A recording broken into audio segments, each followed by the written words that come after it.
일하는 것과 걸어가는 것, 이런 제목으로 말씀을 생각해 보겠습니다. 우리가 요한복음을 천천히 읽으면서 배우기를 원하는 것 중에 하나는 우리가 예수님을 안다고 생각하는 것만큼 예수님을 모른다는 겁니다. 우리 중에 많은 사람들이 예수님에 대해서 매우 잘 알고 있고 친숙합니다. 근래에 나오신 분들은 그렇지 않겠지만 어릴 때부터 또 믿은 지 오래되시는 분들은 잘 아실 거예요.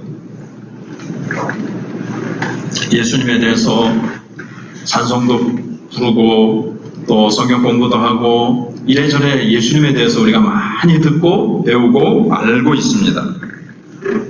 그래서 우리는 대부분 예수님에 대해서 난 잘 알고 있다 이렇게 생각을 합니다.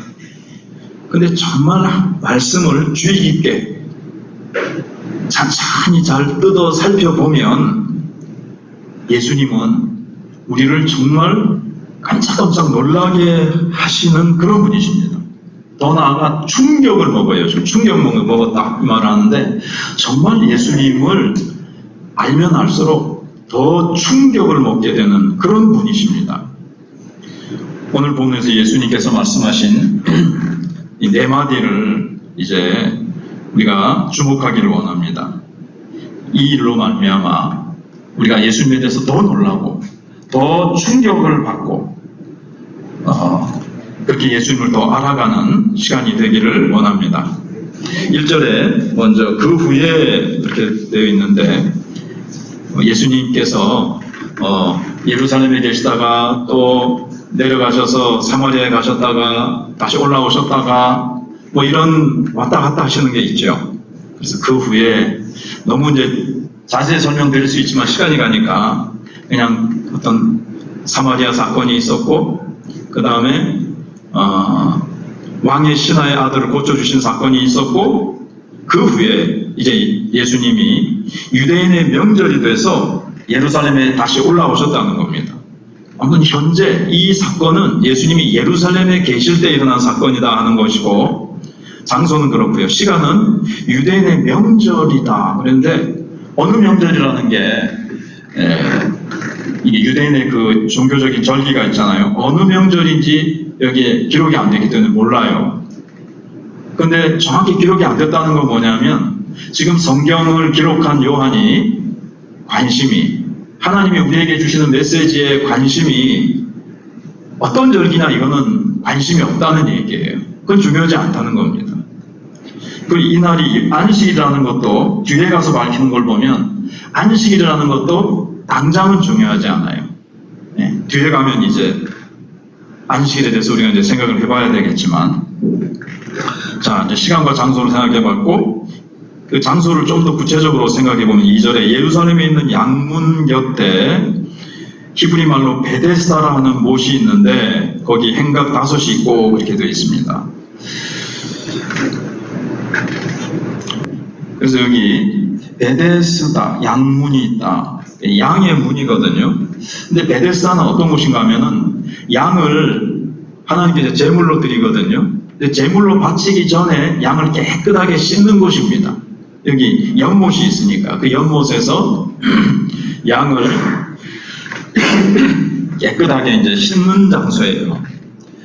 근데 이제 베데스다라는 뜻이나 그 전에 이 베데스다라는 이 연못을 정말 이제 벌써 2000년이 넘는 그런 시간에 있었던 곳이잖아요. 그래서 고고학자들이 여기를 정말 그런 곳이 있었는가 이걸 이제 발굴을 해보니까 정말 여기 보면 그게 이제 실제로 있다는 것이 밝혀졌어요. 거기 행각 5이 있다. 그런데 이 행각 5이 정말 발굴이 되고 그래서 이거는 실제 있는 장소였다. 이게 만들어낸 얘기가 아니라는 것이 고고하게 발굴해서 밝혀졌습니다. 그럼 베데스다 무슨 뜻이라고 한 번쯤 옛날에 설교 들을 때 기억이 나십니까? 자비의 집이라는 뜻입니다. 베데스다.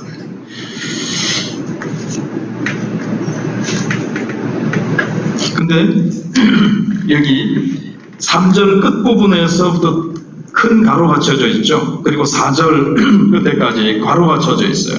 이건 성경 원본에는 없다는 거예요. 근데 성경을 옛날에는 인쇄기가 없으니까 일일이 다 베껴서 썼거든요. 베껴서 쓰는 사람들이 굉장히 많이 있었어요. 그래서 성경은 원본이 있고 그래서 베껴 쓴 사본이 굉장히 많습니다. 그 사본에 베껴 쓰는 사람이 이 베데스다 사건을 잘 사람들이 이 독자들이 잘 이해하게 하기 위해서 설명을 덧붙인 거예요. 베데스다 연못에 관련된 전설이라 그럴까 어떤 이야기가 있는데 그걸 이제 설명을 한 거예요. 거기에 이제 많은 병자들이 누워 있다 그랬어요. 3절 앞부분에 많은 맹인, 다리 저는 사람, 혈기 마른 사람들이 이제 누워 있는데 왜 여기 병자들이 이렇게 누워 있느냐? 이 설명이 없으면 좀 이해하기 힘드니까 물의 움직임을 기다린다는 거예요. 언제 물이 움직이느냐? 4절에 천사가 가끔 못에 내려와 물을 움직이게 하는데 움직인 후에 물이 막 소용돌이를 치든지 막 물이 막 움직일 때 가장 먼저 뛰어들어가는 자는 어떤 병에 걸렸든지 낫게 된다는 그런 말이 이제 있는 거예요. 근데 우리가 이렇게 생각해 볼 수가 있습니다. 실제로 천사가 내려와서 천사 눈에 안 보이지만 천사가 물이 막 움직이니까 야 천사가 내려와서 물을 휘젓는 모양이다.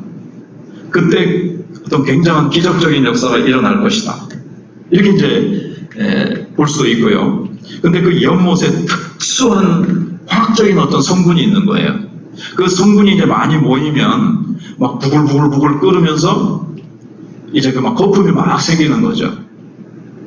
뭐 그런 거 있었잖아요. 사이다도 막 이렇게 흔들거나 뭐가 이렇게 거품이 푹 치솟듯이 그 안에 어떤 성분이 쌓여가지고 이게 막 부글부글 끓어오르는 것을 사람들이 보고 야 저거 천사들이 와서 물을 막 움직이게 하는 거 아니냐? 그러면은 그때 제일 먼저 뛰어들어가면 어떤 병에 걸렸든지 낫는다.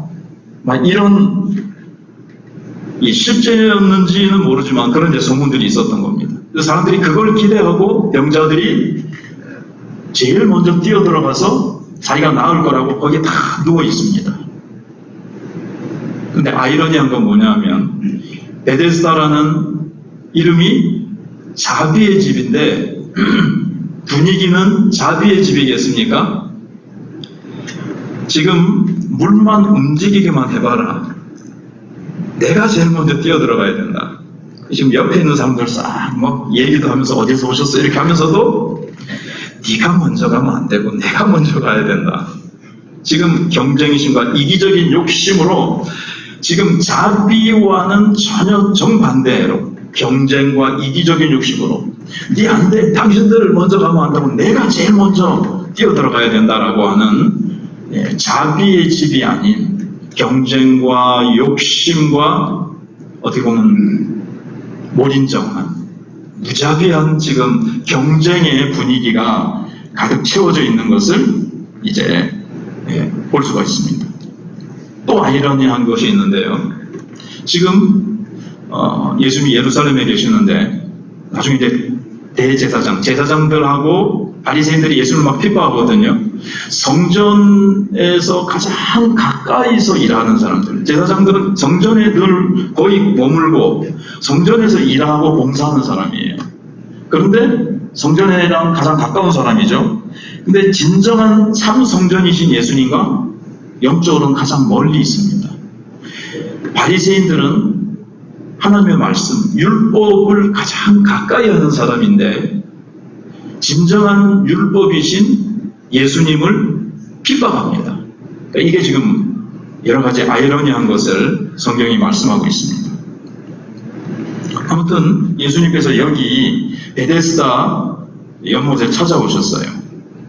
예수님은 38년 된 병자, 아마 거기서 가장 고참인 것 같아요. 제일 오래된 병자가 마비되어서 누워 있습니다. 움직일 수가 없습니다.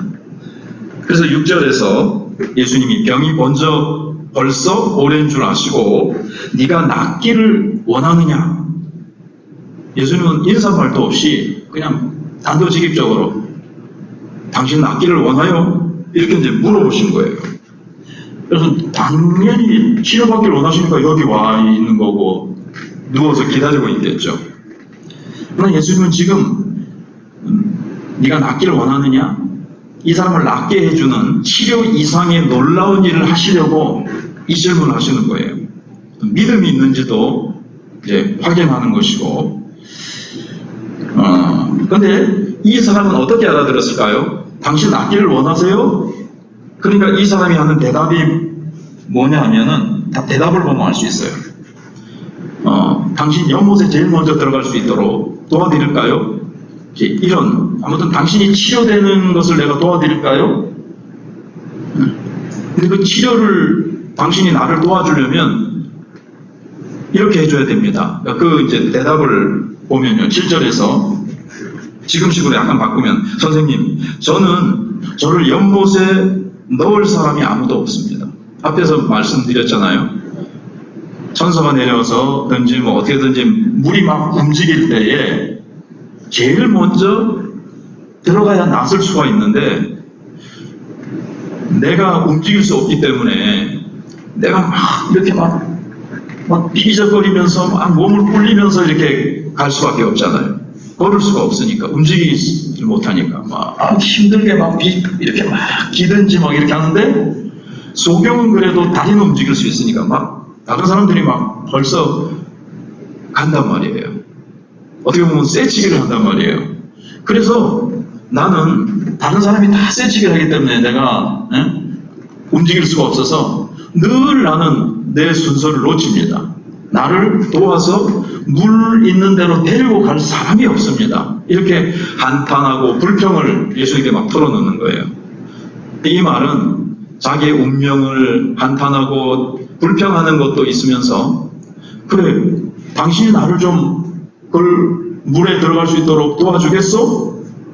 그렇게 도와줘야만 내가 나을 수가 있습니다. 이제 이런 말이 있는 거죠. 과거에 내가 막 그 물에 먼저 들어가 보려고 여러 번 시도를 했지만 다 실패했습니다. 왜요? 쎄치게 하는 사람들 때문에. 자비의 집이면 당신 먼저, 형님 먼저, 아우 먼저 이래야 되는데 그런 게 전혀 없다는 거예요.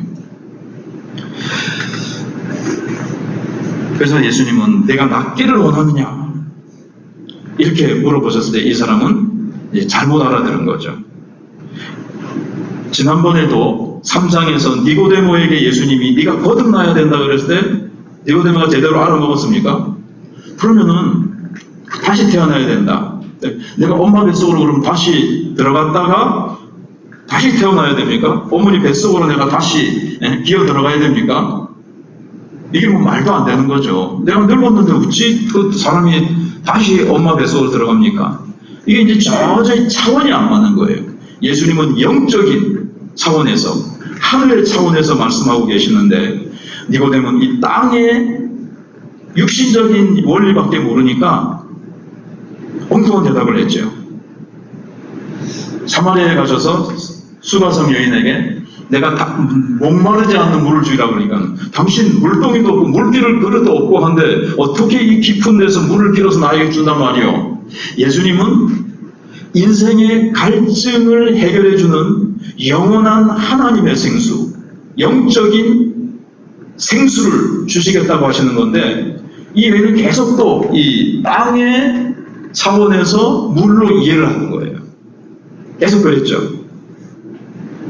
그 다음에 여기서는 이 38년 된 환자, 이분은 또 예수님께서 즉시로 치료해 주시려고 그러시고, 치료 이상의 어떤 놀라운 치유를 주시려고 하시는데, 예수님 이 남자는 그걸 지금 이해 못하고 저 물에 나를 넣어줄 사람이 없습니다. 그래서 불평 원망하고 있는 거예요. 이 환자에게 내가 당신을 치료해 줄 수 있다는 것을 믿는 믿음이 있어. 사실 그것도 이 속에 이제 암시적으로 포함되어 있는데 못 알아듣는 거예요. 여러분의 삶에서도 우리도 그럴 수 있습니다. 예수님은 훨씬 더 높은 차원에서 우리의 삶을 바라보시고 내 문제를 바라보고 계시는데, 훨씬 더 주님은 내가 인생이 좀 이렇게 좀 주님이 도와주셨으면 좋겠다, 물에 넣어주는 정도로 이 사람이 생각하듯이 내가 하는 걸 주님이 좀 뒤에서 조금만 밀어주셨으면 좋겠다. 조금만 더 채워주셨으면 좋겠다. 막 이렇게 인간적인 차원으로밖에 우리는 잘 몰라요. 생각 못하고 있어요. 주님은 훨씬 더 놀라운 능력으로 더 위대하신 권능으로 내 인생을 끌어올리시고 나는 그냥 요 부분 조금 낫기를 원한다든가 요 부분 조금 주님 돈 조금 더 벌게 해주신다든가 인간관계에서 주님 조금만 좀 얽히고 맺힌 부분을 좀 풀어주시든지 뭐 여러 가지 우리 인생에 그런 게 있잖아요. 아니 우리 자녀 빨리 결혼하게 해주십시오 하든지 뭐 그게 있단 말이에요.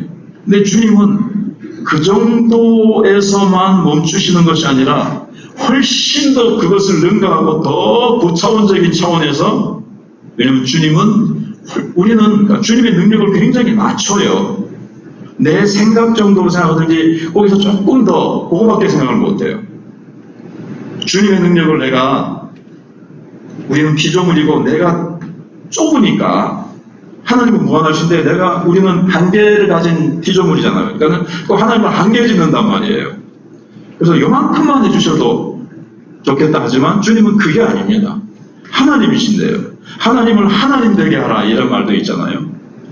하나님을 우리 인간 차원으로 끌어내리지 말고 하나님을 하나님 되게 하라. 하나님은 하나님이시기 때문에 여러분과 제가 가지고 있는 문제 정도가 아니라 그것보다도 훨씬 더 높은 차원의 목적과 나를 향하신 목적과 계획을 가지고 계시고 그렇게 행하실 수 있는 능력을 가지신 분이시라는 거예요. 근데 우리는 그거를 잘 생각하지 못한다는 거예요. 그래서 제가 처음에 뭐라 그랬어요? 우리는 예수님을 잘 아는 것 같지만 그만큼 또 잘 모른다는 거예요. 훨씬 더 능력 있는 주님의 공급을 받으면서 훨씬 더 능력 있고 풍성한 삶을 살 수 있는데 주님을 자꾸 제한하느라고 그런 삶을 못 살고 이 사람처럼 주님 뭐 이거밖에 안 되고 저거밖에 안 되고 내 운명에 대해서 신세한탄이나 하든지 불평이나 하든지 뭐 그렇게 한단 말이에요. 도와주시려면 뭐 이만큼만 도와주시고 주님이 그 정도가 아니신데 그런 거죠. 그래서 우리는 이제 그런 생각을 해봐야 됩니다. 내가 낫고자 하느냐 이 속에는요. 근데 이 남자가 정말 낫기는 원할 거예요. 근데 너무 38년 동안 앓다 보니까 뭐 그런 거 있잖아요. 절망하는 거. 낫겠나? 그래서 이 남자는 너무 오래 38년이면 그 당시에 남자의 수명이 그 당시에 40세였다고 해요. 그 평생을 어떻게 보면 앓은 거예요. 40년 동안 여러분 알았으면 지긋지긋하죠. 정말 징그럽게 병상에 누워 있었던 거예요. 그러다 보면 아마 제가 생각해보니까 자기의 정체성이 완전히 병자로 굳어져 있어서 정말 이 치료에 대한 믿음이 없었을 것 같아요. 38년 동안 누워 있었으니까 내가 일어날 수 있다는 것을 소원하면서도 그 소원은 어떻게 보면 다 이제 사라져버리고 원망과 내 인생이 왜 이런가 이렇게 되지 않았을까 생각을 합니다. 그러면서 정말 네가 낫고자 하느냐 이 질문을 우리한테 한번 던져보면요 이렇게 한번 생각을 해보고 싶어요. 여러분은 여러분의 진정한 필요를 알고 있습니까? 하는 거예요. 정말 주님께서 네가 뭘 내가 너에게 낫게 해줄까? 너의 그 어려운 문제를 정말 네가 해결하기 원하느냐? 할 때 여러분 어떤 거를 정말 주님 앞에서 해결받고 싶으세요? 뭐니 해도 머니가 좋다고 머니를 좀 더 많이 주세요. 그게 진정한 여러분의 필요일까요? 정말 그게 원하는 걸까요? 주님은 더 깊은 근원적인 필요를 채워주시길 원하시는 거예요. 아멘. 병만 낫는 게 아니고 정말 내가 낫는 것, 내 속에서 정말 변화되어야 될 것, 환경이나 내 몸의 어떤 고통보다도 내 자신이 변화되기를 원합니다. 나라는 존재가 그것도 어떤 부분 참 그런 거 있잖아요. 근데 여러분 그거 알고 계세요, 진짜? 주님이 이 시간 이 자리에 오셔서 뭐 들어주고 여러분 가운데 당장 대답할 수 있는 사람이 아마 몇 분 안 계실 거예요. 주님 잠깐만 시간 주십시오. 사흘만 시간 주세요. 제가 기도해보고 생각해봐야 되겠습니다. 생각 없이 살아왔을 수 있어요. 네, 여러분 진정으로 여러분의 주님이 만져주시길 원하는 진정한 필요, 근본적인 변화의 그 무엇을 여러분 알고 계시냐 이 말이에요. 네가 낫기를 원하느냐, 이 질문 속에 그걸 생각해 보아야 되겠고요. 두 번째는 정말 주님이 그 문제를 치료해 주실 수가 있고 해결해 주실 수가 있고 만져서 회복시켜 주실 수 있다고 믿느냐 하는 겁니다.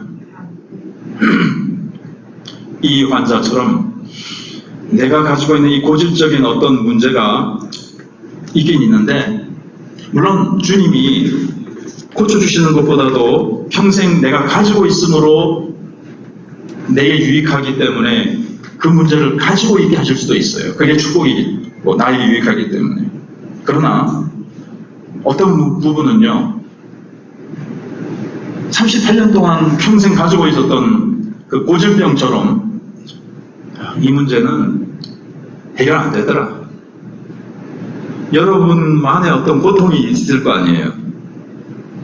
그것 때문에 늘 걸림돌이 되고 어려움을 주는 것들이 있을 거 아니에요. 근데 너무 오래됐어요. 기도도 해볼 수도 있고 뭐 이렇게 저렇게 했는데 주님도 해결해 줄 수 없는 것처럼. 그래서 종종 예배를 마치고 또 개인적으로나 여러 사람 모였을 때 얘기할 때 보면요, 또 주님이 이렇게 전능하신 분이시고 우리가 생각하는 것보다 훨씬 더 크신 분이라는 것을 배웠는데 또 조금 있으면은요 다시 돌아가서 집에 가서 또 어디서 만나서 이야기하는 걸 들어보면 또 못 믿고 있어요. 또 주님을 내 한계 속에 집어넣어 가지고 웃잡고 하든지, 이 문제는 해결될 수 없는 문제처럼 이 문제를 주님께 맡겨드리면 되는데 내가 해결하려고 한다든가, 내가 해결하는데 주님이 조금만 밀어주시면 된다든가, 이렇게 주님을 믿는단 말이에요. 주님은 그런 정도가 아니에요. 그래서 이제 그게 이제 오늘 보면서 나오는 거거든요.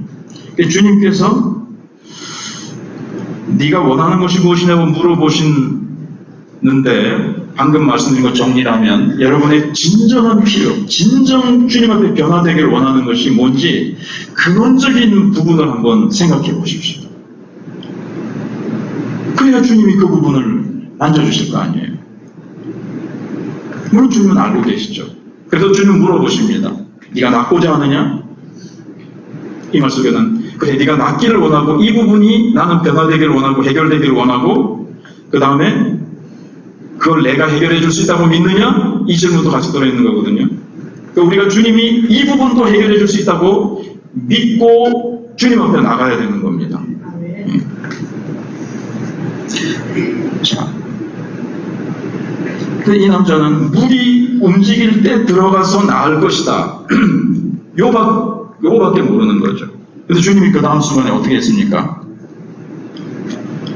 주님은 이 남자를 도와가지고 물이 움직일 때 주님이 뭐 업고 가시든지 얼른 뛰셔가지고 이 사람을 이렇게 날라가지고 업어가지고 하든지 뭐 시작한 팍 집어넣어주는 그 정도입니까? 그렇게 도와주시는 겁니까? 주님이 어떻게 하시죠? 8절에서 예수님이 두 번째 말씀을 하시죠. 자리를 들고 일어나 걸어가라. 주님이 이제 이 부분이에요. 이게 이제 주님의 능력이십니다. 이 남자는 물에다가 제일 먼저 나를 풍덩 빠뜨려 줄 사람이 없어서 유감인데, 예수님은 그런 거 다 필요 없다는 거예요. 그 특수한 물이 너를 치료하는 것이 아니라는 겁니다. 그럴 필요도 없다는 거예요. 나는 너를 말씀으로, 그냥 예수님의 말씀으로 그냥 딱 치료하시는 거예요. 여러분도 이렇게 해서 저렇게 해서 하나님이 그런 통로를 통해서 치료하시고 해결해 주시기도 하지만, 지금 주님은 어떤 분이십니까? 뭐 여기 다른 종교나 다른 그 당시에 치료자 같으면 와서 뭐 주문을 외우든지 뭐 이상한 부적 같은 걸 갖고 와서 뭐 바르고 뭐 이상한 약을 바르든지 뭐 그렇게 할 수도 있고, 지금 여기서는 제일 먼저 기다려야 되는 거죠. 물이 움직일 때까지 다 기다려야 되는 거죠. 근데 주님은 기다릴 필요가 없다는 거예요, 지금. 주님의 능력은 그 물이 뭐 움직이고 그때까지 기다려야 되고 이런 것이 없고, 주문도 하실 필요도 없고 뭐 복잡한 절차도 없이 주님은 창조의 말씀, 능력의 말씀으로 네가 누워있는 그 자리를 들고 일어나 걸어가라. 너무 간단한 말씀이죠. 우리 성경은 굉장히 사실 어렵고 두껍고 복잡하죠.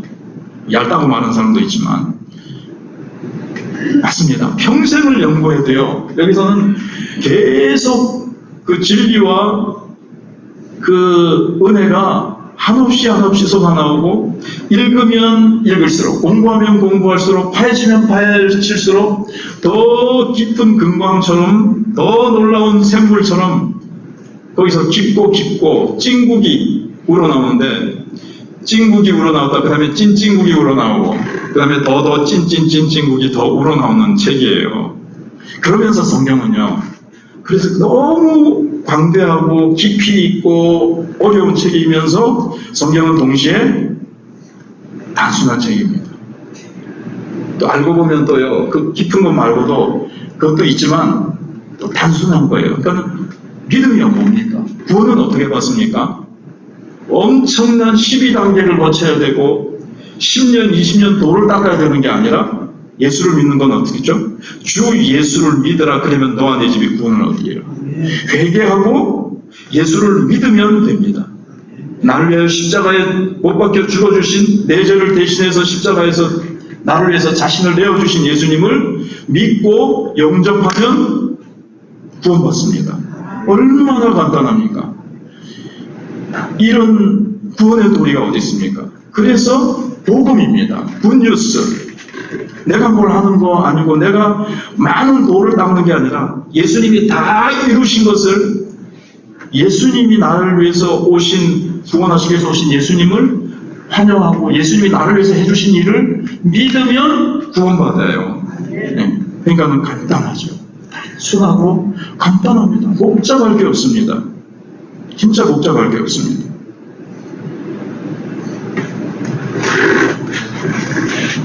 그래서 예수님의 말씀이 놀랍죠.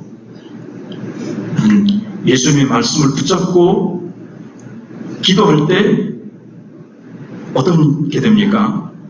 여러분 다 그렇게 살아오셨지만 저도 예수님의 약속을 붙들고 예수님의 말씀을 붙들고, 세상적으로는 불가능하고 복잡하고 이거는 해결하려면 정말 풀리지 않는 문제인데 주님의 약속을 단순히 믿고 기도했더니 주님이 해결해 주신 일이 얼마나 많습니까? 우리가 다 지금까지 에베네서 여기까지 그렇게 왔습니다. 앞으로도 우리가 할 수 있는 일은 상식적으로 일반 상식에서 우리가 해결해 나가지만, 우리의 문제를 해결할 수 없는 것들은 주님의 말씀, 너무나도 단순한 말씀이죠. 세상에 복잡한 공식이나 원리가 아니라 주님의 말씀. 왜요? 주님의 말씀으로 주님은 어두운 가운데 빛이 있으라 하시면 빛이 있었습니다. 창조의 말씀입니다. 거듭나지 못한 니고데모에게 거듭남의 원리를 말씀했어요. 거듭나는 거예요. 그러니까 창조되는 거죠. 사실 두 번째 창조죠. 엄마로부터 육신적인 몸의 창조가 있었죠. 그 다음에 두 번째 영의 창조가 있어야 되는 거예요. 영적으로 하나님과 단절돼서 죽었으니까 위로부터 창조.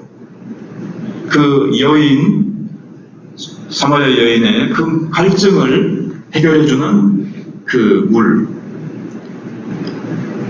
그리고 지금 베데스다 물이 아닌, 예수님은 이제 진정한 그 베데스다가 치유해주는 못이 아니라, 그러니까 진정한 베데스다는 누구죠? 예수님. 진정한 생수는 예수님. 예수님이 다 대체하시는 거예요. 다 완성하러 오시는 거죠. 모든 상징들을 완성하시는 건데, 그래서 결국 예수님의 말씀만으로 충분하다는 겁니다. 이스라엘 백성이 광야를 지날 때에 사실 이스라엘 백성들이 광야가 40년이라고 그러지만 시내산까지 2년 도달한 거 빼놓으면 38년 동안 방황했기 때문에 이게 참 연결시키려면 또 연결시킬 수도 있어요. 딱 뭐 그게 100% 정확한 진리는 아니라도 38년 동안 이 남자가 고난당한 것처럼. 근데 그 민수기 수요일날 생각해 본 것처럼 불임의 땅이요 죽음의 땅인 광야를 38년 동안 그 땅에 들어가서 있었는데 안 죽고 다 살아났습니다. 첫 세대는 다 중간에 광야에서 죽었지만 하나님의 심판으로. 근데 뭐를 붙들고 살았죠? 말씀을 붙들고. 모세가 증거하는 하나님의 말씀을 붙들고 불임의 땅, 죽음의 땅에서 살아났어요. 우리도 이 세상을 살아가면서 뭐만 있으면 됩니까? 아무런 직장이나 이런 게 없어도 된다는 뜻이 아니고 말씀만 있으면 됩니다. 하나님의 말씀이 있으면 직장도 결혼도 그럼 무조건 다 결혼되느냐? 결혼이 하나님 나를 향하신 뜻이 아니고 지금이 아닐 수가 있는 거죠. 아무튼 말씀으로 이 남자를 순간적으로 일으키시듯이 하나님의 말씀을 붙들면 하나님의 말씀은 창조의 능력이 있고 치유의 능력이 있고 회복의 능력이 있기 때문에 에스겔 37장에는 그 해골떼들이 에스겔 선지자가 생기야 불어라 하면서 하나님의 말씀을 대언하니까 생기가 딱 해골떼들이 일어나듯이 바짝 말랐다 그랬대 있죠. 에스겔이 보니까 오래 된 것 같았어요. 인간적으로 불가능하다는 거예요. 38년 되는 환자도 인간적으로 불가능하다는 거예요. 근데 하나님은 어떠한 불가능한 병도 어떤 불가능한 문제도 아무리 오래된 고질적인 문제라 할지라도 여러분들이 아무리 오랫동안 고민하며 해결하지 못했던 문제라 할지라도 주님은 해결할 수 있으신 창조의 능력이 이 말씀 안에 있다는 거예요. 그래서 말씀을 붙들고 믿음으로 기도하면 승리하는 겁니다. 네. 그래서 그 말씀을 믿는 믿음이 중요해요. 믿음이.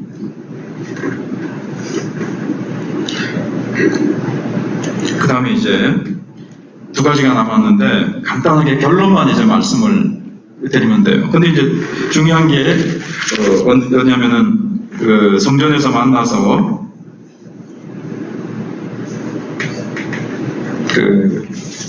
다시는 그 14절이죠. 14절, 18절이 이제 중요한데 14절에 근데 이제 예수님이 고쳐주셨다는 이 사람이 몰라가지고 이제 안식일날 왜 네가 자리를 들고 갔느냐 그래가지고 안식일날 왜 일했느냐 그래가지고 예수님을 이제 핍박하기 시작하죠.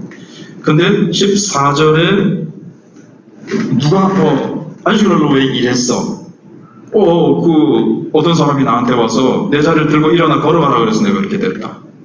그 사람 누구냐? 나 모르겠다. 나중에 이제 예수님을 알게 되죠. 14절에 예수께서 성전에서 그 사람을 만나 이르시되 보라 네가 나았으니 더 심한 것이 생기지 않게 다시는 죄를 범하지 말라.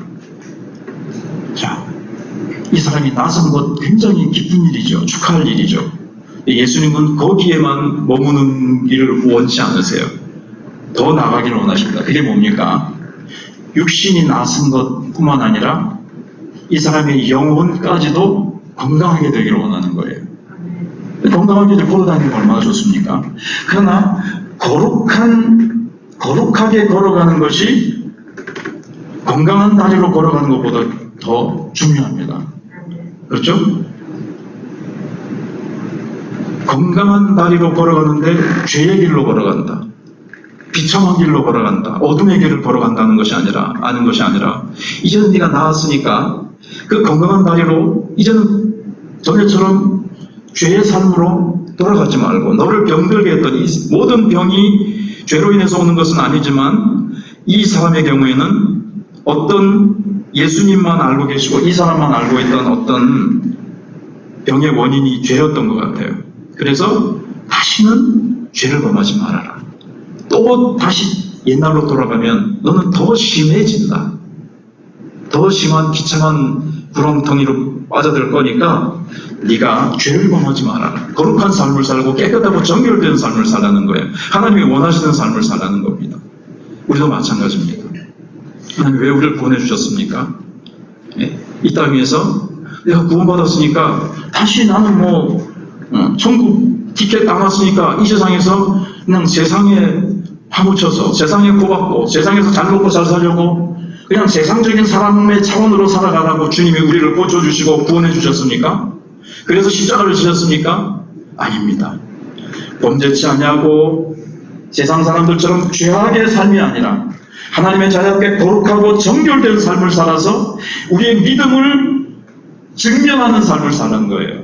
이게 예수님이 이 사람에게 요구하셨던 삶이고 이 사람을 향한 목적이듯이 예수님은 우리를 치료해 주시고 우리를 회복시켜 주시고 우리를 위해서 십자가를 지신 것은 우리가 세상 사람들처럼 죄된 삶이 아니라 하나님을 떠난 삶 자체가 죄거든요. 하나님을 떠나서 살아가는 모든 그러니까는 회사를 경영하는 사업이든 장사든 공부든 다 이게 죄거든요. 그게 아니라 우리는 정말 하나님의 영광을 위해서 그 다음에 그렇게 살아가는 것을 원하세요. 좀 다시 옛날로 돌아가지 마시고 그냥 세상 사람들처럼 살아가려고 하면 주님이 뭐하러 십자가를 지셨어요? 우리가 거룩한 삶을 살고 하나님의 자녀답게 살도록 하기 위해서 주님은 우리를 구원하셨다라는 더 높은 차원의 하나님의 목표를 아시기를 바랍니다. 마지막에 하나 남았죠. 17절에 있는 말씀 18절인데요. 예수께서 그들에게 이르시되 내 아버지 이제 예수님이 왜 안식일 날 일하냐? 그러니까는 내 아버지께서 하나님께서 또 이제까지 일하시니 하나님은 안식일도 일하시니까 나도 일한다. 나도 하나님이다. 이런 뜻이 예수에 들어있는 거예요. 그래서 18절에 유대인들이 예수를 죽이려고 하는데 안식일을 범할 뿐만 아니라 하나님을 자기의 친아버지를 하면서 자기를 하나님과 동등으로 자 여기서 한번 보세요. 아버지께서 일하신다. 하나님이 안식일에도 일하십니까? 안식일에는 하나님도 쉬십니까? 어떻게 알고 계세요? 안식일에 쉬셨더라. 창세기 2장 1절 보니까 그런 게 돼 있는데 창조의 일을 쉬신 거예요. 하나님이 쉬신 거는 하나님은 창조의 일은 쉬셨지만 계속 우주가 돌아가도록 하시는 그 우주를 경영하시는 거죠. 그래 우주가 돌아갈 거 아니에요. 지구도 돌아가고 우리 심장도 뛰고 아까 우리 교동문도 참 잘 되어 있었지만 하나님은요 새도 먹이시고 들의 백합과도 계속 자라고 옷 입히시는 일을 쉼 없이 하세요. 하나님이 딱 쉬시잖아요. 우주도 딱 멈춘다니까요. 계속 하나님이 모든 것을 이걸 섭리라고 그러거든요. 하나님이 창조와 섭리가 있는데 창조는 없던 곳에서 하나님 창조하시고 창조하신 것이 계속 돌아가도록 하나님이 계속 일하시는 거예요. 그래서 안식일 날 지금 38년 동안 병에 묶여서 안식하지 못하고 고통당하는 이 영혼에게 참된 안식을 주시기 위해서 치료하시는 일을 하신 거예요. 근데 너의 일에 사람은 쉬어야 될 텐데. 근데 물론 그 쉬는 것은 예수님 안에서의 참된 쉼을 예수님만이 주신다는 것을 얘기한 건데 그거는 이제 다음에 말씀드리기로 하고요. 네, 그냥 아시면 돼요. 이렇게 우리의 참된 안식은 어떻게 옵니까? 예수님 안에 있을 때만, 예수님을 믿고 예수님 품에 있을 때만 참된 안식이 있어요. 여러분이 돈이 더 많으면 좀 더 편할까요? 여러분이 그 어떤 것이 환경이 변화되면 더 편할까요? 예수님 안에 예수님만이 안식을 주실 수가 있습니다. 이 병자에게 내가 진정한 안식을 줄 수 있다. 내가 진정한 자비를 베푸는 자다. 잊어버린 게 이 남자는요 믿음도 없었죠. 간절히 낫고자 하는 소원도 없었어요. 왕의 신하처럼 뚜렷한 신앙 고백도 없고 믿음도 없었어요. 왕의 신하처럼 예수님을 찾아온 것도 아니에요. 근데 이제 성경이 여러 케이스를 보여주는 예수님이 찾아가셨습니다. 믿음도 없습니다. 원망 불평만 하는 사람입니다. 그런데도 예수님은 이 사람을 찾아가시고 고쳐주셨습니다. 예수님이 어떤 분이세요? 진정한 자비의 주님이시죠. 진정한 자비를 보여주세요. 자비가 없는 베데스다에 찾아가셔서 내가 진정한 베데스다다. 나는 진정한 자비의 하나님이시다. 우리의 믿음이 부족하고 모든 것이 부족할지라도 주님은 찾아오셔서 자비를 베풀어 주시는 분. 그리고 주님은 지금도 일하세요. 우리한테 한번 적용해 보시면 하나님은 늘 항상 일하십니다. 우리 개인에게 한번 적용. 지금도요, 지구를 돌리고 물이 흐르게 하시고 모든 것을 하나님이 주관하시고 간섭하시기에 새 한 마리도 꽃 하나도 하나님이 일하시고 하나님의 자녀인 우리 각자에게 숨쉬게 하시고 심장이 뛰게 하시고 우리의 모든 삶에 우리가 집에 놔두고 온 것도 있고 우리가 놔두고 온 밥도 있고 우리가 잠자는 동안에도 모든 것을 나에게 비상으로 직접적으로 늘 간섭하시고 일하십니다. 우리의 미래를 위해서 나의 내일을 위해서 주님은 앞서서 다 준비하시고 일하십니다. 항상 일하시는 하나님, 나를 위해서 나를 붙들고 우리가 주님의 장중에 있고 염려하지 마시고 내일도 다음 달도 내년도 다음 전도축제에도 주님은 앞서 일하시며 계속해서 구원의 일을 주님은 행해 가십니다. 우리가 그 일에 아름답게 수종 들고 기도하면서 나갑시다. 네, 기도하겠습니다. 하나님 감사합니다. 하나님께서 우리를 사랑하셔서 진정한 자비의 주님, 진정한 치유자, 진정한 생수, 진정한 우리의 모든 문제를 해결할 수 있는 전능하신 주님, 창조의 말씀이신 주님이 이 땅에 오셔서 나를 부르시고 나를 구원하시고 나를 위해서 지금도 일하시며 나의 필요한 모든 것들을 주님이 공급하고 계십니다.